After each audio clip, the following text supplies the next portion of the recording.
పెళ్ళైనా పండగైనా వేడుక ఏదైనా పట్టుచీరల ప్రత్యేక వేదిక వారాహి సిల్క్స్.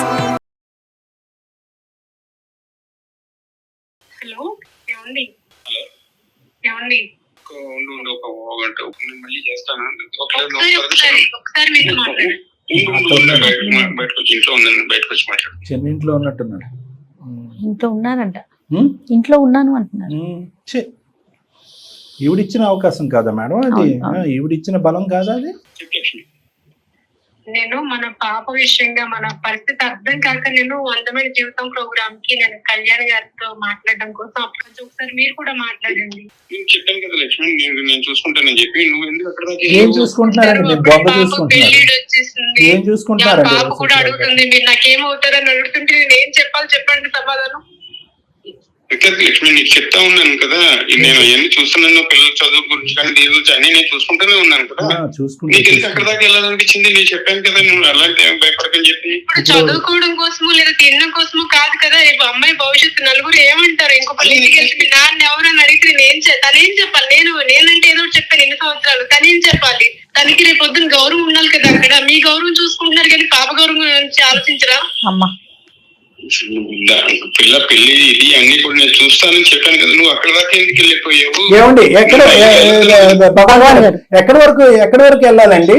ఇంతకాలం 20 సంవత్సరాల పాటు ఆవిడ నోటికి తాళం వేసి గదిలో బంధించి ఒక నరకాన్ని చూపెట్టారు ఒక తల్లి కూతుర్లకి. ఈ పాప ఊరికే పోదు భగవాన్ గారు. మేము ఖచ్చితంగా ఇన్వాల్వ్ అవుతాం, మిమ్మల్ని నిలదీస్తాం. మీరు కొన్ని ప్రశ్నలకి ఖచ్చితంగా సమాధానం చెప్పాలి. ఇక్కడ కాదు, పబ్లిక్ గా కూడా మీరు సమాధానం చెప్పాలి. ఇప్పటి వరకు ఆవిడకి ఎవరూ లేరు. ఇప్పుడు అందమైన జీవితం అనేటటువంటి ఒక ప్రోగ్రాము డాక్టర్ కళ్యాణ్ చక్రవర్తి, జయ మేడం ఆవిడ తోడుగా ఉంటారు.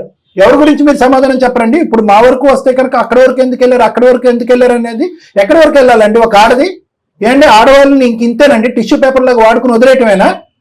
ఆ బిడ్డ భవిష్యత్తు ఏంటి? ఇప్పుడు రండి ముందుకొచ్చి పెళ్లి చేయమంటుంది కదా, పెళ్లి చేయండి. సంబంధం తీసుకొస్తారా, పెళ్లి దగ్గరుండి చేస్తారా? ఏం చేద్దాం అనుకుంటున్నారు మీరు? లేదంటే మీ భార్యకి ఫోన్, ఇంకో భార్య ఉంది కదా, ఆవిడ ఫోన్ కలపండి. ఆవిడతో కలిపి అందరి ముందు మీరు చెప్పలేనటువంటి నిజాలు మేము చెప్తాం ఆవిడికి. ఏదో చెప్పాల్సినటువంటి అంశమే కదా. ఏం జీవితకాలం ఇవిడు చనిపోయేంత వరకు మీరు నేను చచ్చిపోతానని బ్లాక్మెయిల్ చేస్తే ఇవిడికి నోటికి తాళం వేస్తారా మీరు? సమాజం అందరూ నోటికి తాళాలు వేసుకుని ఇంకెవరు ప్రశ్నించరు, నేను ఇలా బతికేద్దాం, ఇలా సుఖాన్ని అనుభవిద్దాం అనుకుంటున్నారా? మాట్లాడితే ఫీజులు కడుతున్నాను కదా, డబ్బులు ఇస్తున్నాను కదా, పప్పు బియ్యం తెస్తున్నాను కదా అని అంటారు. ఏంటండి మీ ధైర్యం? అన్ని చూసుకుంటున్నాను సార్ నేను. ఏం చూసుకోవటం? అన్ని చూసుకుంటే సరిపోతుందండి. ఏం మాట్లాడుతున్నారండి భగవాన్ గారు? ఏ స్థానం అండి? ఇప్పుడు ఇవిడ ఎవరండి? మీకు స్ట్రైట్ క్వశ్చన్, ఎవరండి ఇవిడ? నా మొదటి భార్య అండి. మొదటి భార్య. అది మీ ఇద్దరికి కాదండి, సమాజానికి తెలుసా? మూడో భార్య. అసలు ఆ టర్మినాలజీ ఏంటి? మొదటి భార్య ఏంటి? టర్మినాలజీ ఏంటండి? ఈవిని కూడా మీరు చెప్పమందావా? మొదటి భర్త, రెండో భర్త, మూడో భర్త అని చెప్పమందాం. ఈవిడ్ని పాప చెప్పగలదా మొదటి తండ్రి, రెండో తండ్రి, మూడో తండ్రి అని? సిగ్గుండాలి సార్, సిగ్గుండాలి. ఏం చదువుకున్నారు, ఏం జీవితాన్ని అనిపిస్తున్నారు? పరిస్థితులు మీకేనండి. భగవాన్ గారిదే సమస్య, భగవాన్ గారిదే పరిస్థితి. భగవాన్ గారి ఇంట్లోనే బ్లాక్ మెయిల్ చేస్తారు. భగవాన్ గారి భార్య చచ్చిపోతానంటుంది, అంతా భగవాన్ గారే.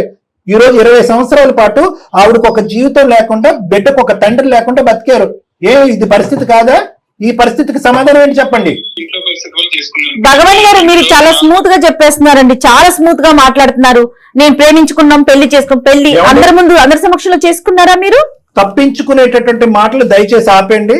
మీరు సీక్రెట్ గా మీ ఎజెండా స్పెసిఫిక్, మీ స్వార్థం గురించి, ఆ అమ్మాయి గర్భం దాల్చింది కాబట్టి ఆ యొక్క ప్రెగ్నెన్సీ బయటపడుతుంది, సమాజంలో పరుగు పోతుంది, ఈ అమ్మాయి నోరు మూయించాలి కాబట్టి ఈవిడకు ఒక బొమ్మతాలి కట్టాలి అని చెప్పి ఒక గుళ్ళోకి వెళ్ళి ఒక బొమ్మతాలి కట్టి సాక్ష్యాధారాలు ఉన్నా కూడా తీసుకురాకుండా సీక్రెట్ గా పెళ్లి చేసుకుని మభ్య పెట్టి మాయ చేసి బయటకు వస్తే కనుక చచ్చిపోతానని చెప్పి అబద్ధాలు ఆడి 20 సంవత్సరాలు కాకమ్మ కబుర్లు చెప్పారు మీరు ఆ అమ్మాయికి. ఏం మాట్లాడుతున్నారు మీరు? ఈ రోజు మీ మాటలని మేము నమ్ముతాం అనుకున్నారా? ఎంతమందిని చూసాం మీలాంటి వాళ్ళని. మేము లక్ష్మీలు కాదండి. ఇంకా ఆపండి సార్, ఈ నాటకాలు ఆపండి. తప్పనటువంటి పరిస్థితుల్లో, దిక్కు లేనటువంటి పరిస్థితుల్లో అక్కడ ఇక్కడ కాపాడాలని లక్ష్మి భవిష్యత్తు దృష్ట్యా, బిడ్డ భవిష్యత్తు దృష్ట్యా ఏమండి మీరు పెట్టుకున్న పేరుకి 10వ వంతు కూడా న్యాయం చేయలేదండి. భగవాన్ మీ పేరు, మీకు మీరే దేవుడు కానీ ఇంకెవరికి దేవుడు కాదండి. మీరు మీకే దేవుడు. ఒక స్వార్థపూరితమైనటువంటి మీకు మీ న్యాయం చేసుకునేటటువంటి ఒక దేవుడు. దయచేసి అన్ని చేస్తున్నాను కదా, అన్ని ఇస్తున్నాను కదా అనేటటువంటి మాటకు ఫుల్ స్టాప్ పెట్టి ఇప్పటి వరకు మీరు చేసినవన్నీ పక్కన పెట్టి అవి ఏవి కూడా లెక్కలోకి రావు. ఒకటి లెక్కలోకి వస్తుంది. అదేంటంటే కనుక బహిరంగంగా లక్ష్మి గారిని తీసుకెళ్లి ఆ కుటుంబానికి ఈ కుటుంబానికి సమాజంలో ఈవిడ్ని నేను పలానా సంవత్సరంలో పలానా తారీఖు పలానా తేదీలో గోప్యంగా ఎవరి సమక్షంలో లేకుండా ఆధారాలు లేకుండా ఒక గుళ్ళో పెళ్లి చేసుకున్నానని డిక్లేర్ చేయండి. అది చాలు. మీ ప్రేమకు అదే నిదర్శనం, అదే నిరూపణ.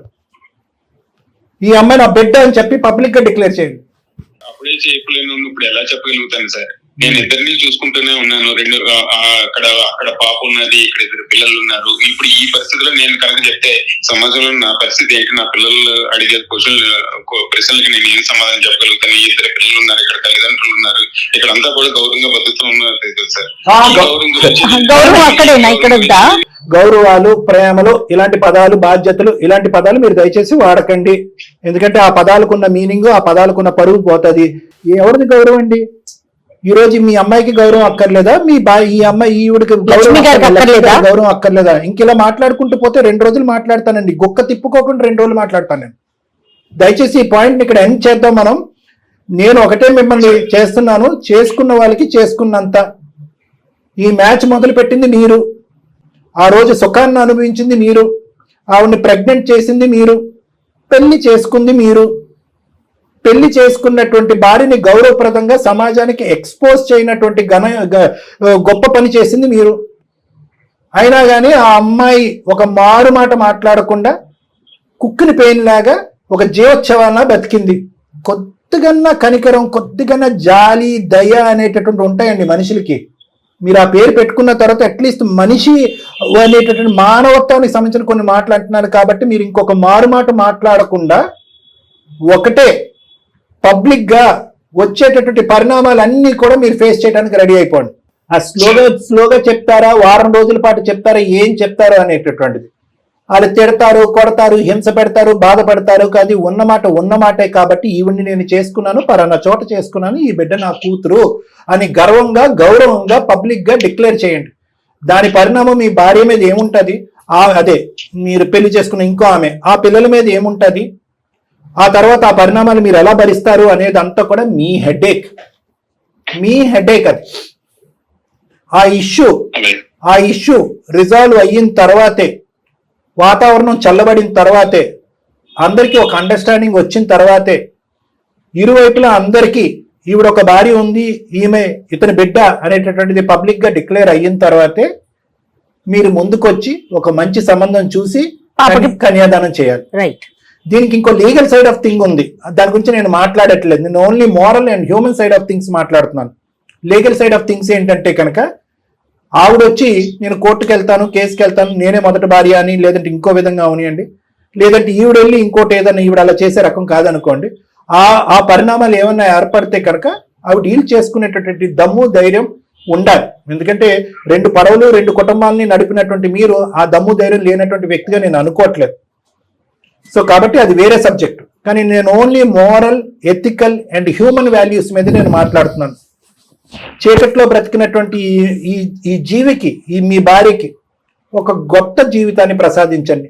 మీ బిడ్డను చూసి జాలిపడండి. సమాజంలో గౌరవం వెళ్ళి నా బిడ్డరా అన్నట్టుగా పబ్లిక్ గా చెప్పండి, నా భార్యరా అన్నట్టుగా చెప్పండి. ఈ మాత్రం చేయలేరా మీరు భగవాన్ గారు? అటువంటి పరిస్థితులు జరిగినాయి కాబట్టి ఇంట్లో చంపేస్తానని, తనని చంపేస్తాను, పిల్లల్ని చంపేస్తానని కాబట్టి నేను ఇలాగ ఆడవచ్చు. సరేనండి, ఇప్పుడు ఆ సబ్జెక్ట్ లోకి మనం వెళ్ళొద్దు. ఇక ముందు నుంచి అయినా కూడా మీలో ఒక మంచి మానవత్వం ఉంది, ఒక మంచి మనిషిగా మీరు బ్రతకాలి అని అనుకుంటున్నారు.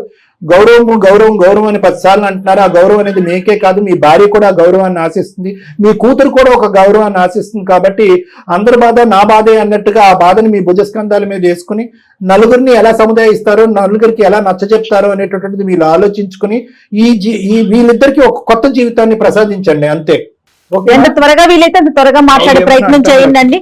లక్ష్మి గారు వింటున్నారా? విన్నారా? మీరు మొత్తం డాక్టర్ గారు చెప్పింది. పెళ్లి విషయం తర్వాత ఆలోచించండి, ముందు చేయాల్సిన పని ఏదో అది ఫస్ట్ అది కంప్లీట్ చేయండి. ఇక్కడ ఏంటంటే లక్ష్మి గారు రానున్న రోజుల్లో అసలు సిసలైనటువంటి ఎందుకంటే కనుక ఇప్పటి వరకు ఎవరికి సమాధానం చెప్పుకోవాల్సినటువంటి అవసరం లేదు. రకరకాల వ్యక్తులు, రకరకాల మనుషులు, రకరకాల పద్ధతుల్లో మీ మీద నిలదీస్తారు, మట్టి మట్టి మట్టి పోస్తారు, వేలెత్తి చూపెడతారు, నీ క్యారెక్టర్ లేదా అని రకరకాలు అంటారు. మరి అవన్నీ తప్పదు, వాటన్నిటికీ మీరు ప్రిపేర్ అవ్వాలి. ఎందుకంటే కనుక ఇప్పటి వరకు జరిగినటువంటి ఒక అంశం జరగబోతుంది. అతను మీ భర్తగా మిమ్మల్ని పరిచయం చేసుకుంటున్నాడు, అందరికి ఎక్స్పోజ్ చేస్తున్నాడు. ముఖ్యంగా ఇవన్నీ ఎందుకు ఫేస్ చేయమంటున్నానంటే, మీరు ఇందాక మా దగ్గరికి ఎందుకు వచ్చారు, మా కూతురికి ఒక భవిష్యత్తుని ఇవ్వండి, తండ్రిని ఇవ్వండి, కన్యాదానం చేయించండి అంటున్నారు కదా, ఆ ప్రాసెస్ లో ఇవన్నీ ఫేస్ చేయడం తప్పదని నేను ముందే మీకు చెప్తున్నాను. ఈ రోజు ఈ మాత్రం ఈ కొలిక్కి రావడానికి కూడా మీరే సో ఈ ప్రాసెస్ లో లక్ష్మి గారు, ఈ ప్రాసెస్ లో ఇప్పుడు డాక్టర్ గారు చెప్పిన సలహా ప్రకారం జరిగే ప్రాసెస్ లో కొన్ని ఇబ్బందులు పడొచ్చు, కొన్ని అవమానాలు ఎదుర్కోవాల్సి ఉంటుంది. మీరు తప్పదు. మీ పాప భవిష్యత్తు కోసం ఓర్పుగా ముందుకెళ్ళండి, ఇద్దరు కలిసి, భగవాన్ గారు అండ్ మీరు కూడాను. ఏమ్మా? భగవాన్ గారు నమస్తే అండి. భగవాన్ గారు, దీనికి పైపచ్చి ఏమైనా సమస్య కానీ లీగల్ పరమైనటువంటి సమస్యలు, చిక్కుముళ్ళు ఏమైనా వస్తాయి కనుక అంతవరకు కూడా మేము వచ్చి ముందుకు వచ్చి హెల్ప్ చేయడానికి మేము రెడీగానే ఉన్నాం. Thank you. నమస్తే సార్. నమస్తే.